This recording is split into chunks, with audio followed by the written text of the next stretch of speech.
Halo semua, welcome back to RX Channel. Sebelum melanjutkan materi kita, jangan lupa di like, di subscribe, dan tekan tombol loncengnya ya.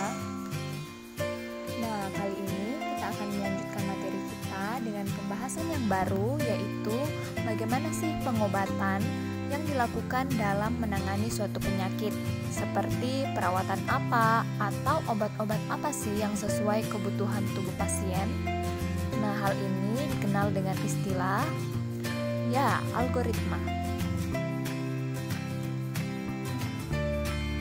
Algoritma pada penyakit shock hipovolemik.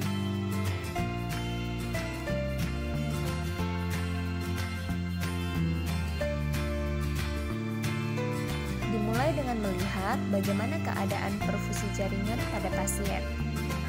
Perfusi jaringan atau gerakan aliran darah yang melewati sirkulasi paru untuk dioksigenase. Kita lihat apakah ada kecurigaan bahwa perfusi jaringan tidak memadai atau inadekuat, ataukah perfusi jaringan pasien memadai atau adekuat.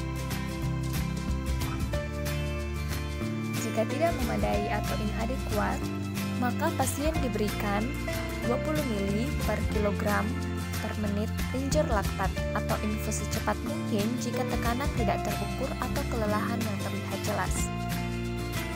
Jika memadai atau adekuat, lanjutkan pengecekan atau penilaian berkala.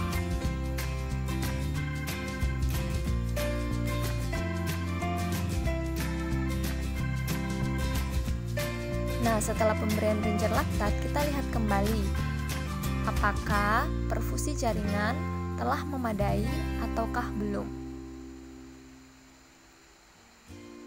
Jika sudah memadai, maka dilakukan penilaian secara berkala. Namun, jika keadaan perfusi jaringan masih tidak memadai, maka kemungkinan pasien mengalami gagal jantung dekompensasi atau congestive heart failure.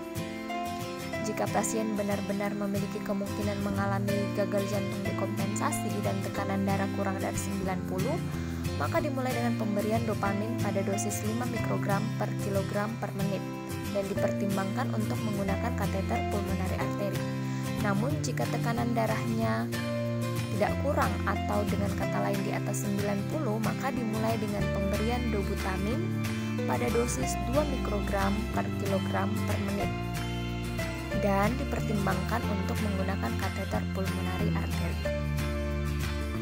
Sedangkan bila tidak mengalami kemungkinan adanya gagal jantung dekompensasi, perlu diperhatikan pada pasien yang memiliki umur lebih dari 70 tahun. Apabila pasien tersebut memiliki berat badan kurang dari 60 kg, maka dipertimbangkan pemberian albumin 5% sebanyak 250 dan diberikan 500 ml apabila berat badannya lebih dari 60 kg. Sedangkan bila pasien dengan umur kurang dari 70, maka diberikan ringer laktat sebanyak 20 ml per kilogram. Dan apabila perfusi jaringan tidak memadai dengan adanya bukti komplikasi, maka diberikan dopamin dengan dosis 5 mikrogram per kilogram per menit. Namun bila tidak ada resiko komplikasi, maka dilanjutkan dengan penilaian atau pengukuran secara berkala, serta diberikan ringer laktat sesuai dengan kebutuhan untuk mempertahankan agar perfusi tetap memadai. Nah, bagaimana dengan manajemen pengobatan berkelanjutan untuk perfusi jaringan yang tidak memadai, namun dapat ditoleransi karena tidak ada bukti pasien mengalami edema? Nah, selain diberikan 20 ml ringer laktat, maka pasien diberikan norepinefrin sebanyak 0,1 mikrogram per kilogram per menit apabila tekanan darah sistoliknya kurang dari 70.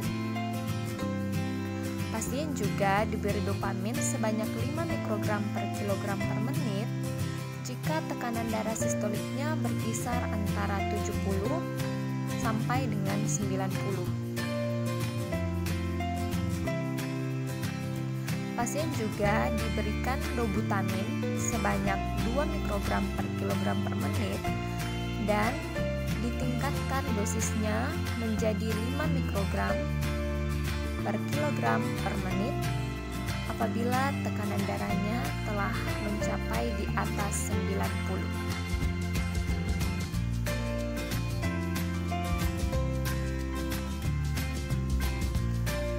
Nah, apabila perfusi jaringan masih tidak memadai, maka dilakukan peningkatan dosis pada norepinefrin, dopamin, ataupun dobutamin, serta harus dilakukan pengecekan secara berkala. Nah, demikianlah materi pada video kali ini.